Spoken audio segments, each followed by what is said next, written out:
Hey guys, it's Mitch. How's it going? All right, we're taking a look today at Wildcats X-Men The Silver Age, which is an interesting book because it feels like it should have been a big event.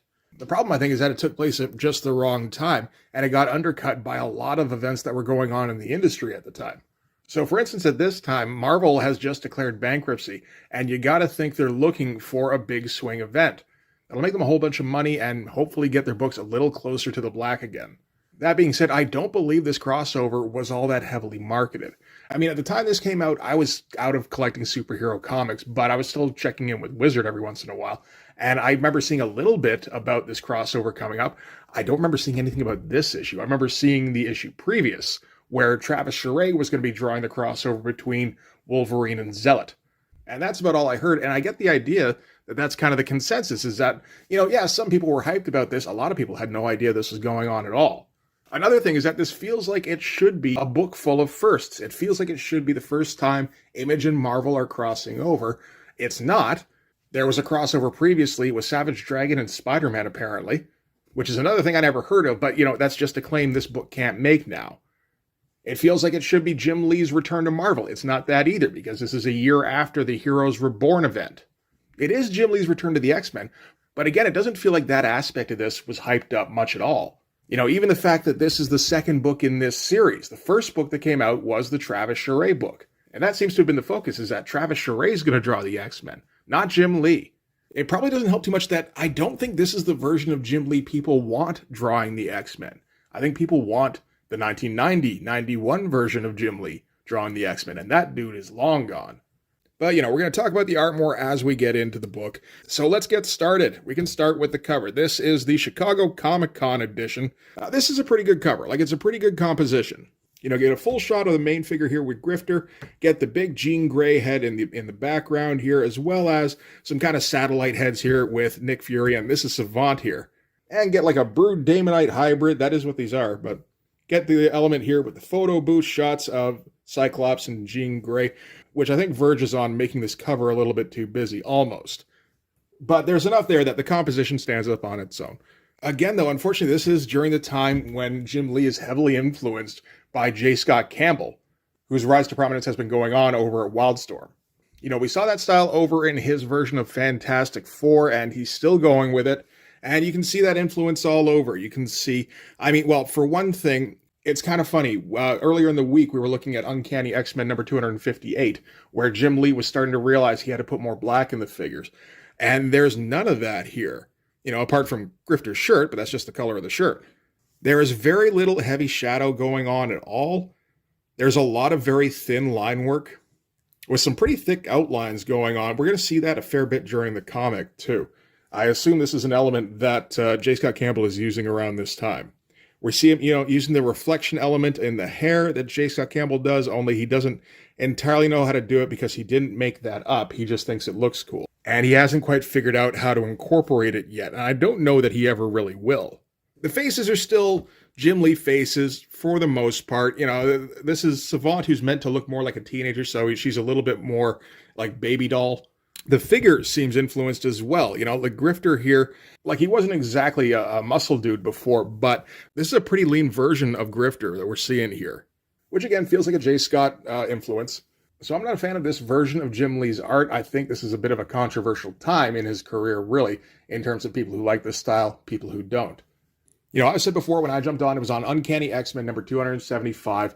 That's the version of Jim Lee I like the best.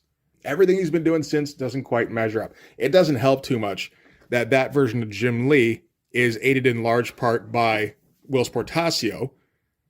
And he's, just coming off of his influence from Barry Windsor Smith's Weapon X. So rendering and deep shadow is kind of his focus at the time. He doesn't have that focus in this one.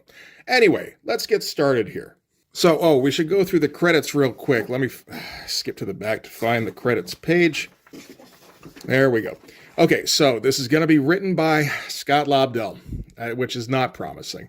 He's doing a better job in this than he is on the Golden Age, at least. He took it felt like he took whole pages off in that book. Pencils by Jim Lee, inks by Scott Williams, that should be good.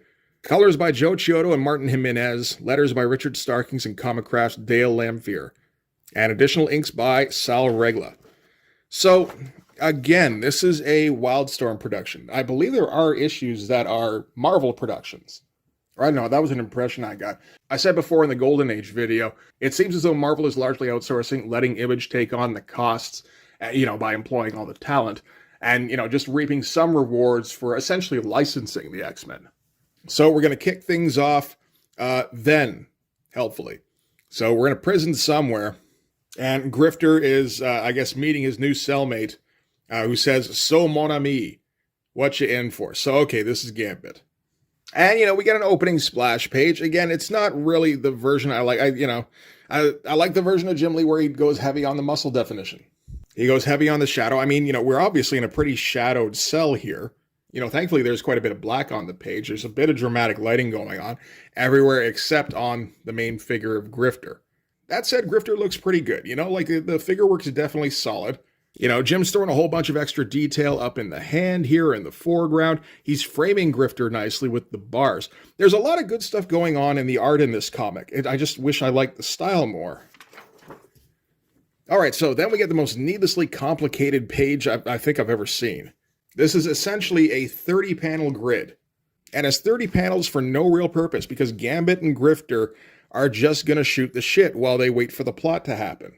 We find out Grifter's been in jail for a year and a half already. We don't find anything about Gambit in this situation. And this is going to be the last page in this book that Gambit is going to appear. So we're going to get a few lines of dialogue, but nothing important whatsoever. So I guess we're meant to get the impression that they're just kind of sitting around and kind of filling time, which is, a little bit what Jim Lee and Scott Lobdell are doing too. That's okay. Nobody has to wait too long because that's when Nick Fury comes to the cell, tells Grifter that he's springing him. He's got a mission for him. And, this whole page here, I'd say everything looks pretty good. And there's some creativity behind all of this here. There's a little bit of difficulty in that the bars of the cells kind of confuse things a little bit with the panel borders. But maybe that's just supposed to increase the feeling of lockdown. I'm not for sure. I will say I noticed a fair bit of Jim Lee trying to shake things up with page layouts in this, which is not usually Jim Lee's go-to. Jim Lee, I think, if you leave him to his own devices, he's going to come up with pages that are a little unimaginative. They just kind of follow basic grid patterns. Occasionally, he'll remember to throw in a splash page or to pop a character out beyond the panel border, but for the most part, he doesn't get too crazy. But again, we saw in Fantastic Four, that does seem to be a focus of his around this time. So, hey, that's good anyway. It does mean it's going to make the comic a bit more entertaining, and we do need a lot of that, because as solid as the art is, again, it's not really my thing, and the Scott Lobdell dialogue just makes every single person in this comic insufferable. He's just got his thing where everybody is always quipping. His approach to humor is if you take enough shots in the barrel, eventually you're going to hit something. So we usually walk out of any given Scott Lobdell comic with one or two kind of funny quips amongst the dozens or hundreds that are already in there. So anyway, Nick is going to drive Grifter out in his Jeep, and while they're driving, they're going to get jumped by what Grifter at first assumes is rebels. Do we even know where we are? I don't know that we do. It says here, South American prison. I think that's as close to a location as we're going to get. South America's not all that big, right? Central America's kind of small, so, how many countries can you fit in South America? 4, 5? It's not even the most central of the Americas. So anyway, as I said, Grifter first assumes these are rebels, but they appear to be Brood, at least at first. We also see a more humanoid-looking figure in the back here. So these are going to turn out to be Brood Daemonite hybrids. We don't see any strictly Brood or strictly Daemonites in this comic, which feels like an odd decision. The page layouts here, again, pretty good. We're getting a weird little fade here from Nick as we transition from him driving Grifter out to a close-up on his face. I feel like this probably could have been done a lot more effectively using shadow, but again, Jim Lee seems to not want to use a whole lot of blacks, which I believe is a part of J. Scott Campbell's style, although I know he will use some sometimes. I wonder, though, if part of it is that since this is kind of, the age of digital coloring, we've already gotten past the dawn. Jim Lee was there for that. We've gone past digital coloring being just an element for premiere books to being this is the way all comics are colored. So I think I've wondered this before, whether he's trying to adapt his style. to better accommodate digital color by going with, like a slightly thicker outline. Do we see any of that in here? Not too much, but thinner line work on the interior and less black. So again, making it look a bit more like a cartoon. When we get our first shot of the Damonite brood here, he's popping them out of panel borders and stuff. Everything looks pretty great. There's a whole lot of work on both of these pages, and that is not going to be something that Jim slacks off on over the course of the book. That's another thing. Like, I got to laud Jim Lee's effort on this. He's not half-assing this in any kind of way. It strikes me a bit that if he'd put more black in the page, he maybe could have gotten it done a little bit quicker, but it doesn't matter. Grifter takes Nick Fury's sidearm, starts popping off on some of the brood here, but another one swarms in, bites him on the hand. Nick has to kind of take it out of the action by swinging his hand up with the stogie and burning it on the eye here. And just to illustrate that Scott Lobdell dialogue, it's, if you're through gaping, what say you grab a piece and start laying down some lead? Assuming you ain't got all rusty. And Grifter goes, you tell me, do I look rusty? And he says, not very, no. Grifter gets jumped here. Brood says, die, human, but suffer first. And Nick Fury says, kids. And then he burns out the brood's eye, and he's like, I swear, I gotta do everything myself. Just every action has to have a half-hearted, cliched quip. Nick slams on the brakes, throws the brood off the car, then speeds up again and runs the brood down. Hits a button to turn his Jeep into a hover car. I mean, that's some fun shit. It takes off. Grifter reminds him our friends here can fly too, but then they start getting picked off as Fury gets some altitude. And, like I said, fun-looking page design here. Going with some kind of off-kilter, like satellite panels here. Get like a really skinny one in the middle here that, again, feels very Campbell. All these kind of diagonal things here for the separate actions. Hit the brakes, big action. Hit the gas, big action. Push the button, turn into a hover car. Close up on the afterburners, because we needed a fourth thing. And he's still flying. All right, so we're revealing who's picking off the brood, and turns out it's the SHIELD helicarrier. That's a pretty good-looking helicarrier. It's been a while since I've seen Jim Lee whip out some tech. And, honestly, he can do it with the best of them. Well, maybe not the best, but, next tier down. He's very good at it. And, I'm sure this spread here took a fair bit of time to map out, and it's a good payoff. All sorts of great little details in here. This is one of those Jim Lee issues I feel like you can reference if you need ideas for what kind of tech to throw in your book. So Fury and Grifter come on board, where they're greeted by Savant's ass. And as Fury tells Grifter, this walking sexual discrimination suit just waiting to happen is Miss Honeygate. It's the 90s. You can get away with saying that shit. And Fury ends with a classic, saying, welcome to S.H.I.E.L.D., Cold Cash. Here's hoping you survive the experience. But yeah, no, great looking helicarrier. Everything else down here, I'm, kind of so on. The small figures down here have a fun amount of shadow in them. You never get it in the close-up. Sorry, I got distracted by the ass for a second. Oh, okay, so here we go. We're going to cut to some X-Men. So this is going to be set in Madripoor, for some reason, sure, where Iceman and Angel are playing around in the courtyard. And Iceman is going to fill us in on a whole bunch of exposition so that we know where we are in the timeline. Apparently, around this time, Jean Grey is modeling. I don't think I knew that happened. Jean and Scott are dating, and Scott's got to stick up his butt, as usual. So this is supposed to be set during the Neil Adams run. So late 60s, early 70s, around there. So those are the costumes we're going to get.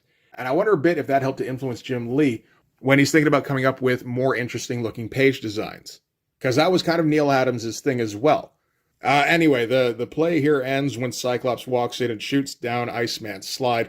And, Cyclops is all moody and stuff, because that's his thing. And, figures look fine. No black in the figures, though. Not going hard on any kind of shadow. A little bit when Cyclops walks in at least, but smaller figure, and then we're out again anyway. Where we're going to cut to the Beast driving Jean Grey to the airport, although he seems to be taking the scenic route because, he doesn't want Jean to go. He wants to give Scott a chance to catch up, tell Jean not to go, something like that. Jean has to expound a little bit about how, Scott's all awkward and he doesn't show affection enough.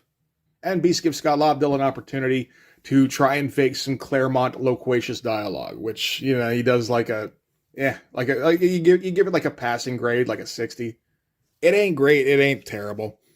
Fun looking page design again, though, with the big profile on Jean here, again, popping her out of the panel, giving her that thick outline again. Good looking face, good looking folds in the cloth here, and a close up on a garage down here. We're just going to get Some pretty nicely detailed backgrounds. You know, you only get them for a second, but the detail's there. He's not taking any shifts off. Here's another one where as Beast and Jean Grey arrive at the airport, the other X-Men arrive to see her off. And we get a big double-page spread of Angel swooping in, carrying Scott. And they got their costumes on. They got kind of their action poses. This does kind of feel like Neil Adams a little bit. Just the musculature of the figures. So yeah, maybe he was conscious about that. You know, again, the page design where the panel border here kind of follows along. Well, it doesn't quite follow along Angel's wing. It kind of cuts it off. But it's pretty close. And then the other wing here, we're popping down, and that's acting as the panel border. Okay, there you go. And all this dialogue here, inconsequential.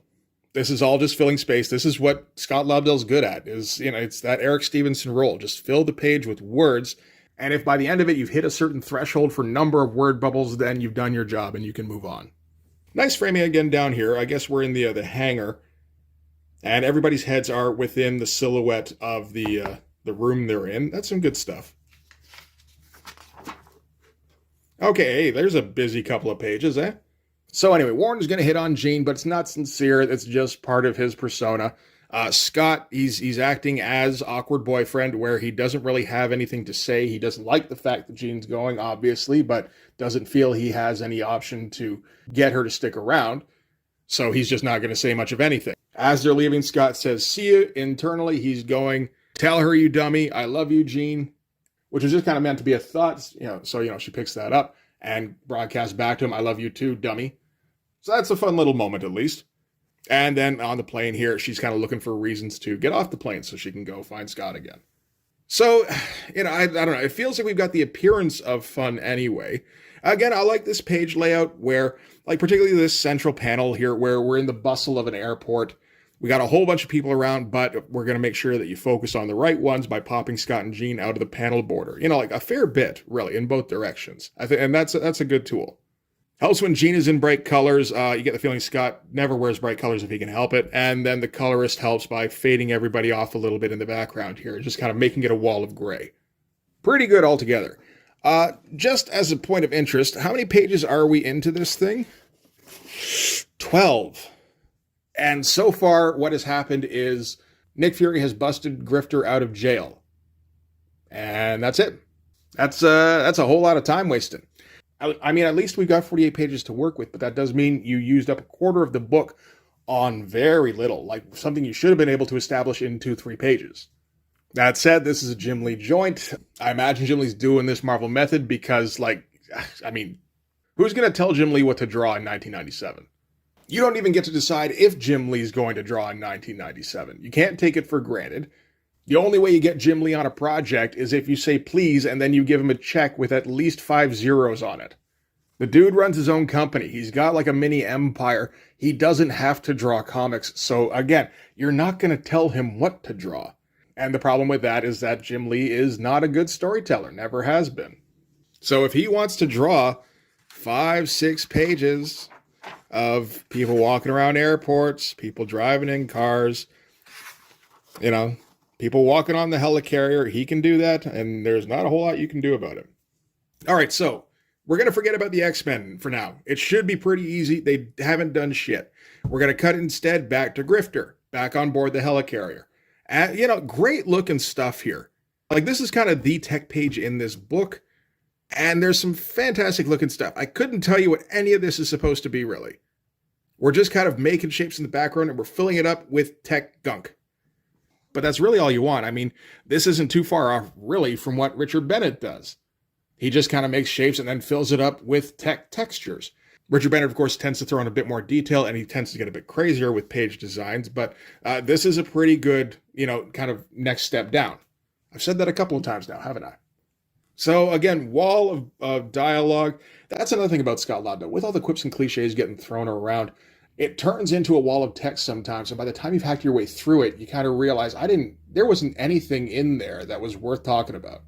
So you really just kind of have to hunt down keywords, like blah, blah, blah, blah, blah, blah, blah, invasion from outer space. That's why he busted Grifter out of prison. Blah, blah, blah, blah, blah, blah, blah. Here's some guns. That's it. The guns are fun. The tech is fun. Popping Savant out of the panel border's fun, even if that pose looks, that's a weird looking pose. Popping Grifter into the panel border here. That's all right too. You know, great looking page all around. Wish it had a bit more black in it, but that's okay.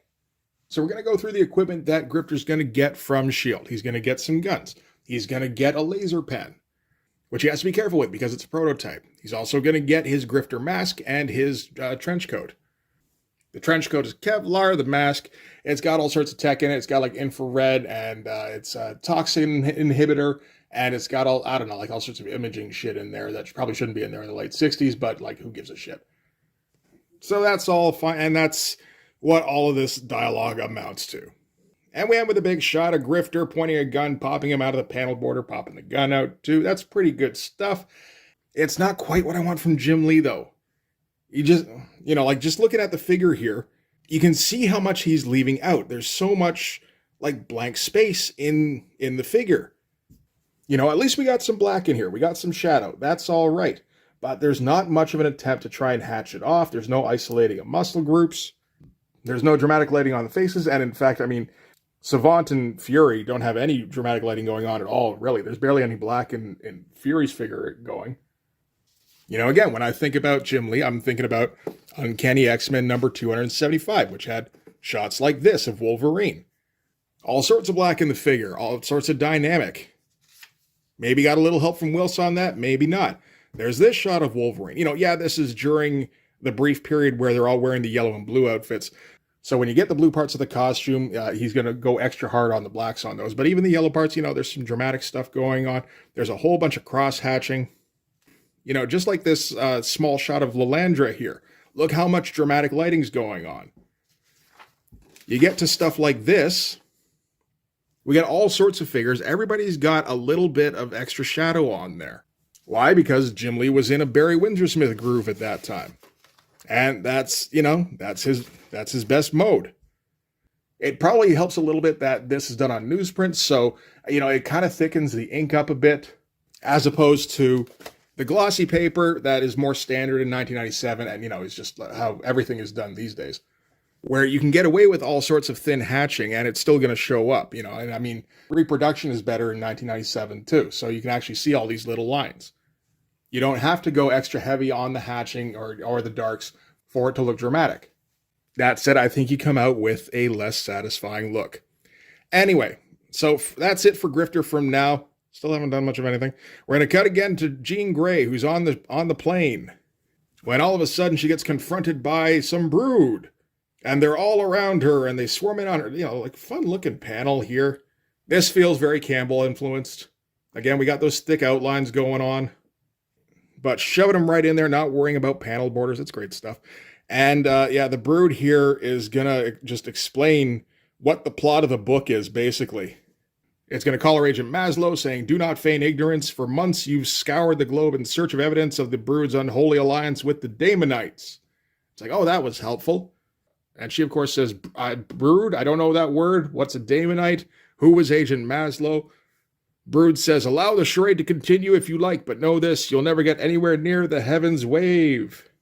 So that's, I guess, the reason this comic exists. We had to wait till like page 15, 16, 17, something like that, before it actually came up. And she wakes up in a little bit of a panic. Giant friggin' close-up, taking up half the goddamn page. It's a pretty good one, and whenever you get a shot like this, I'm always like, you know, it's got to be difficult to keep proportion in check. And she kind of scans around the plane and finds Agent Maslow behind her. And that's the point of this page. Again, fun layout. All right, from there, we're going to cut back to Grifter. So he's on his way to meet Agent Maslow. Get like a full-on splash of Grifter getting ready. Not doing action things, but he is standing there. He is finally in costume. We're making like a little bit of progress. And again, it's a fun page with a whole bunch of background. You know, Jim Lee drew leaves. Jim Lee doesn't like drawing leaves. But, you know, you wanted a giant shot of Grifter standing, loading a gun. I mean, you know, I'm sure some people did. There it is, and it's not a bad shot of him doing that at all. Is his foot on the ground here? It might be. It also kind of looks like he's high-stepping. And then he slides down a ridge, and that's it. And then we cut to Jean Grey as the plane lands. briefly tries to make some conversation with Agent Maslow, but Agent Maslow shrugs her off, so that didn't go anywhere either.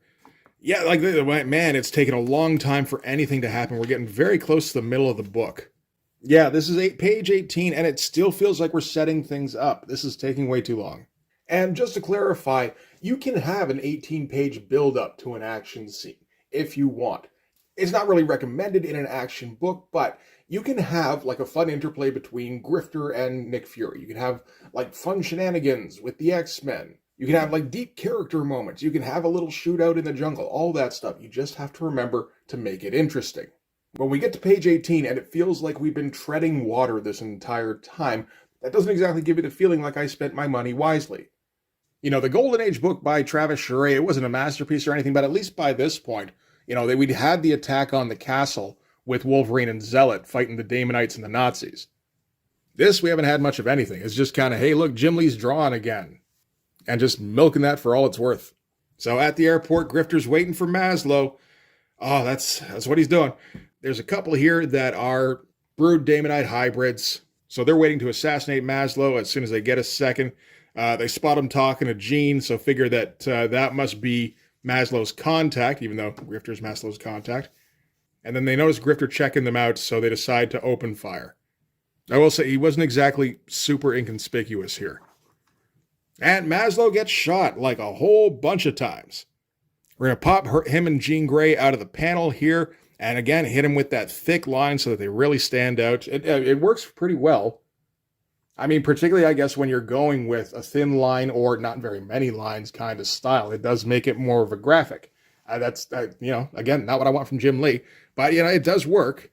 Grifter leaps in to tackle the dude, and they start transforming into those hybrids. And it appears like when you get up close and personal with a bird, they have to tell you what is going on with the plot. Because Lord knows no other character could do it. We couldn't get any narration to do it. So he explains that he is one of the war bearers of the Brood, a forward scout of our alien race determined to destroy all life in this sector. But when we arrived, we discovered another race already here, the Damonites. Rather than fight amongst ourselves, we have decided to... And then Grifter cuts him off. But he was ready to just, completely tell him his entire file card. Meanwhile, Jean is, she's kind of just sitting with Maslow as he dies.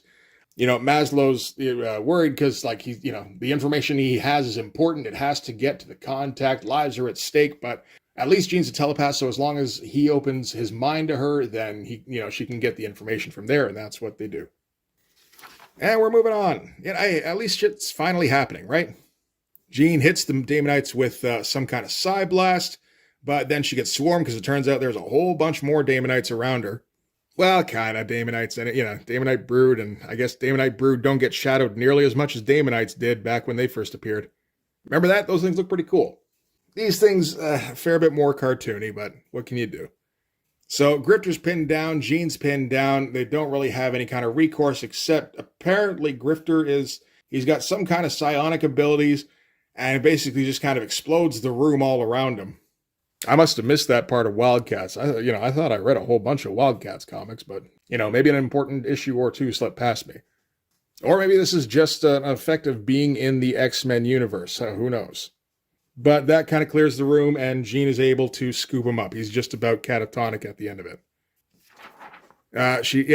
So she kind of fixes his mind here a little bit. Again, nice looking panel, going with that thick outline, and then, a more thin thing for the background here. It's a little bit of a toned down version of the kind of psionic world that Jim Lee would usually draw, but it looks nice. Again, if there's one thing I'm not doing in this, it's questioning Jim Lee's commitment to the project, because he is putting in a ton of work on this. So yeah, she snaps him out of it. He's like, "You're an angel." And she's like, "Thank you, but actually I'm a mutant." And then somebody off screen says, "But actually, you're under arrest," as the police show up and surround them. And then Jean says, "But actually, we're not," because comedy happens in threes. So does just random statements sometimes. But she freezes them all telepathically, and her and Grifter walk out without any problems. So that's the end of that. I guess Jean Grey in late 60s, early 70s was pretty powerful, eh? She's doing all sorts of shit that I thought she had to kind of build up a bit more. I don't know, I don't think I read too many of those Neil Adams X-Men. I probably should have done that at some point. Okay, meanwhile, less than 20 miles away, off the coast of Sydney on some tiny island somewhere. We're going to get Pike filling in somebody about what just went down at the airport. And that's about it. And he ends by saying, anything else I can do for you, mister? And the guy responds by saying, yes, don't call me mister. Oh shit, it's Sinister. In a costume variant I am not particularly fond of.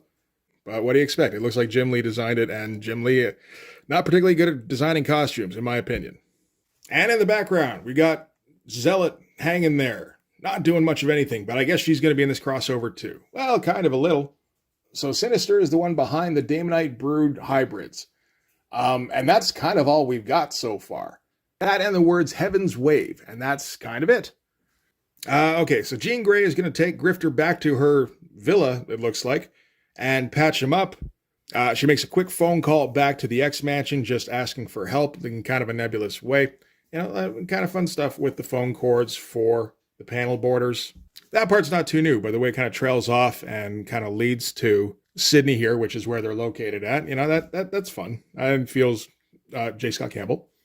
And anyway, you know, Grifter's got his shirt off. She's got her hands on him, and they get kind of close. And then things get kind of personal, and he goes in for a smooch. We get a splash page for the smooch. This is like the most important thing to happen in the book. It's a fine smooch shot. There's like nothing wrong with this smooch, I would say.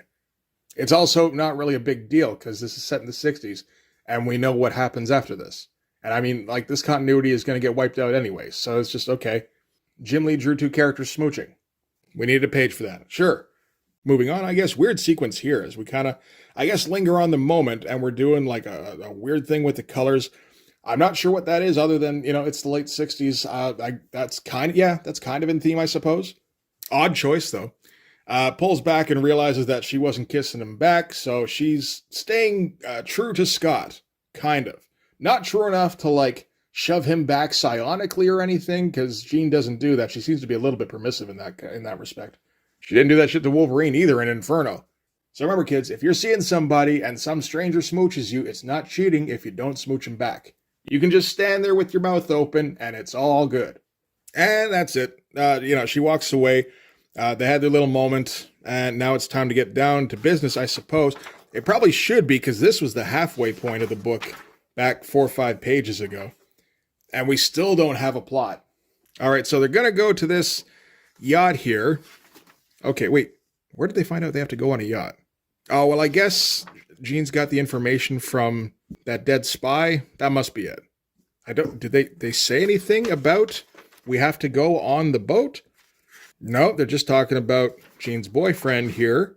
There wasn't any time in here because this was right after Maslow died and then the psionic blast.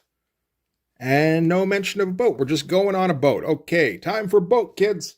So Grifter and Jean show up looking like they should be in Gen 13 or Danger Girl, something like that. I guess there's all sorts of celebrities here as well, like Mick Jagger, John Lennon, Ronald Reagan, Bob Dylan, etc. We find out Heaven's Wave is the name of the ship, which he found in Agent Maslow's mind. So, yep, there we go. It's the name of the ship hosting this fundraiser. So they just showed up and kind of hoped they could figure something out.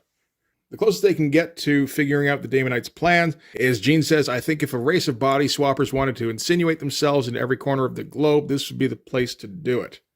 Okay, that's our plot. Then the lights go out. Then they come back on and Pike is there and he's, doing a ladies and gentlemen, we're here to take over your bodies. Yeah, it turns out there's a few of the Daemonite Brood hybrids in the crowd and they're going to start taking over some forms. But Jean and Grifter manage to slip over the side where they stashed their costumes. Okay, why not? Yeah, this page here, again, it looks too much like J. Scott Campbell for me to really enjoy it. I like this one fine. This is a great looking shot of Pike. He actually put a decent amount of black in this one. All the hatching's a bit too fine. Again, I like it thickened up. But for the most part, yeah, that's a good looking shot. It's like the first really good one in here I've liked. So while they're outside the hull, Jean's supporting them telekinetically, and Grifter is going to use his laser pen to cut into the hull. Meanwhile, up top, Pike is communicating with Mr. Sinister, and he starts by going, Pike here, and Sinister responds by saying, I know, you're the only one with this number, which is the one funny line. He usually finds one. It takes a process of elimination, but there is often one in there. And, fun little panel thing here. Doing kind of a J. Scott thing with the circle panel pointing at the risk communicator here. And Grifter and Jean Grey are in the hold, and they're still getting ready to do stuff. And we don't have a whole lot of pages left. I'm sure something's going to happen soon.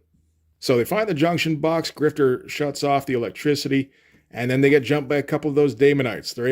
Grifter's able to gun down one. The other one runs away, so they have to chase after it. Pretty fun shot. He did kind of have to scrunch up this Daemonite to fit him in here. So the top part looks pretty good. The bottom part is a little bit weak, it feels like. But, for the most part, all right. And, the Grifter pose, that's like a standard Grifter pose, ends up looking pretty good. So the Daemonite goes through a door, locks it behind him, and Jean responds by doing a psionic blast. Again, I guess she can do that in this universe. And we're doing all sorts of fun diagonal panel designs here. This is good shit. But knocking down the door reveals a whole room full of Daemonites, so they got to go running the other way. But they get cut off because, a big old blast goes off right between their feet. Pike jumps in. Again, getting creative with the panel borders. I like it. Little bit of a weird twisted up pose, but, not too bad. Again, I just wish there was more black in this figure. That shot could look so cool. Ah, well, what can you do? We're going to get a Grifter versus Pike fight. I feel like we've seen this before, but, isn't the point of doing one of these crossovers getting characters fighting other characters that they normally wouldn't? I don't know, maybe that's some lofty expectations. Anyway, Grifter gets knocked through a wall, and turns out where Sinister is operating out of. I thought he was on that island. I guess he moved to... Oh, no, they did mention earlier that they were going to be moving the celebrities down to the lower part of the ship. This is a big fucking ship, isn't it? Just thinking about how big this lower decks area is. But yeah, when he busts in, this is also the room where Sinister has Zealots strung up. So, Zealot's incapacitated, Grifter's incapacitated. Looks like Jean Grey got incapacitated in there somewhere. We must have missed that. And Sinister takes a moment to take a sample of her DNA. So I guess we're getting a Madeline Pryor tease, which is potentially an interesting bit of lore if you're going to play off of that in this series. I don't know that they're going to have the time to do that. But this doesn't fit into regular X-Men continuity, so this feels kind of pointless other than just kind of an Easter egg. Hey, this could be where he got that. Grifter starts to wake up, notices Zealot. They're not familiar. This is the first time they meet, I guess. And we hear an optic blast somewhere on the deck up above. Great looking page design. Again, going with some kind of dynamic diagonal panels and just kind of tilt them a little bit, kind of giving them a perspective thing where they go into a vanishing point, which feels like it adds to the dynamicism. There's some great shit there. Okay, Jean Grey then. I guess she's awake too. That was her waking up. She psionically blasts Pike. Okay, so he got it for one panel at least. And doesn't notice Sinister. So Sinister makes his getaway. So I guess we've still got the confrontation with Sinister coming. Another good looking panel. It's a pretty huge shot of Pike popping him out of the panel borders. It's good stuff. Grifter's gotten Zealot down from her restraints. Just as the X-Men bust in their Neil Adams 60s gear. So that's good stuff. And Cyclops tells Grifter to put the gun down. Grifter doesn't want to do that, of course, because we got to butt heads. We're superheroes. That's what we do. And it starts to escalate, but before it can really get anywhere, Jean Grey gets between them psionically, deflects Scott's blast, makes Grifter's gun backfire, and then we get a shot of Zealot and Jean Grey together going, men. Oh, that's clever. Hey, they look nice anyway. Those are some good female heads. Last time I saw Jim Lee drawing comics, it seemed like he was having some difficulty locking that down, but he might have just been doing breakdowns. I can't quite remember. I guess that would have been at the end of the Tapestry miniseries. So I guess now we got to go after Sinister for the final confrontation, right? Oh. Nope. That was the final confrontation. Oh, okay. X-Men get on a helicopter, which leaves Grifter with Zealot, and Zealot talks about how she's going to train Grifter going forwards. And that's all we get. I don't know if Sinister's going to show up in later episodes of this crossover. He wasn't in the Golden Age, so it's not like that got set up or anything. He might be in the Modern Age or the Dark Age, but I don't know for sure. So, yeah, that was our conflict. We're going to get our unfettered covers here in the back, so without the title treatment, that's nice. We also get the Neil Adams cover. That would have been a part of this. It's pretty good. It's very busy, but there are a lot of characters in this, I suppose. That's kind of it. Oh, hey, look, it's J. Scott. We got to get some J. Scott content in there somehow. There's also a Generation X Gen 13 crossover. I guess they did a lot of crossovers with Gen 13, didn't they? But this is kind of part of the problem, really. You know, getting back to the original point I was making, which is that this doesn't feel like an event. This wasn't a singular occurrence. Like, this was part of a wave of Image Marvel crossovers. And then we get just a regular-ass ad for Wildcats number 40. I should check out this Gen 13 thing because it looks like that's drawn by Art Adams. Oh, it's written by Brandon Choi, though. You got your pros, you got your cons. Okay, so that's it for the Silver Age. Okay, so one reason maybe why this book isn't remembered, that story blows. Very little happens, and it happens very slowly. Most of the last few times I've seen Jim Lee, he's not even doing full pencils. He's doing breakdowns, and then somebody like Richard Bennett or Ryan Benjamin or maybe Brett Booth is doing finishes for him. Here, he's doing all the work. He's doing a lot of work throughout the entire book, and, you know, it looks like he had a lot of time to work it out. And, yeah, we got some very good-looking pages. I do wish that he'd gotten a proper writer to do this instead of Scott Lobdell. Like someone who could have given him a script with actual, you know, like direction, what to do, panel to panel. I don't know if he would have gone by it, but if you got somebody, maybe like a Chris Claremont, that might have worked okay. And interesting things may have happened. We can only speculate. As far as how this issue did, it did fairly well. You know, it was number 9 for the month that it came out. Sold over 100,000 copies, which wasn't easy to do in 1997. That said, this wasn't Heroes Reborn. This isn't Jim Lee's Fantastic Four, which was number 1 when it came out, and number 1 with a bullet. Selling, I think, close to 400,000 copies, which again, at that time, pretty impressive. The Travis Charest issue came in at number 4 for its month. Now we've got number 9. I got to imagine it's diminishing returns for Adam Hughes and Matt Broom. Like, Adam Hughes is a huge name these days. Not as much in 1997. But yeah, everything points to this just not being the event it should have been. It does largely seem to come down to marketing. I wonder if part of it is just that there's not a lot of marketable panels in this book. You know, like there's some exciting stuff from just a general art appreciation standpoint. You know, there's fun page designs. There's solid figure work. You know, there's not very good storytelling, but, you know, like there's not a whole lot of great conflict pages, and you don't have most of the Wildcats. You don't have most of the X-Men for most of the book. Zealot's in this, briefly. She doesn't do anything. The X-Men are in this, briefly. They don't do anything. They show up after the conflict's over. This is a team-up between Grifter and Jean Grey. Even Sinister shows up. He's the big antagonist. Doesn't get into an actual fight. He leaves it to Pike and the Daemonites. And we never get our climax. Yeah, this is just kind of handled wrong all around. Which is a shame with the effort Jim Lee's put into this. It feels like it could have made the kind of money it was expected to make. If it had been handled better by Jim Lee, by hiring a proper writer, and if it had been handled better by Marvel, by marketing it properly. Oh well, what can you do? One of these days I'm going to check out the Modern Age book by Adam Hughes. I think that'll probably be fun. That'll probably be more fun than this. And I may one day get the Dark Age book by Matt Broom.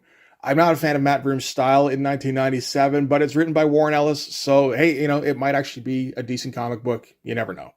Warren Ellis is a little bit hit and miss in 1997 as well. So that's Wildcats X-Men The Silver Age. Hey, it could have been worse, but if it was, nobody would have known, because this crossover is not remembered. So that is going to do it for this one. Thanks very much for watching, guys. If you like this video, please hit the like button. It helps with all the algorithm stuff. If you want to see more, hit subscribe. And if you really want to help out, in the description, there's my link tree. Follow that to my Patreon, subscribe there. That'll give you access to everything I do. So all sorts of videos, all sorts of Blood Force comics. You can also follow me on Instagram and DM me there for commissions. But yeah, that'll do it. Thanks again for watching, guys. I will see you in the next one. Bye-bye.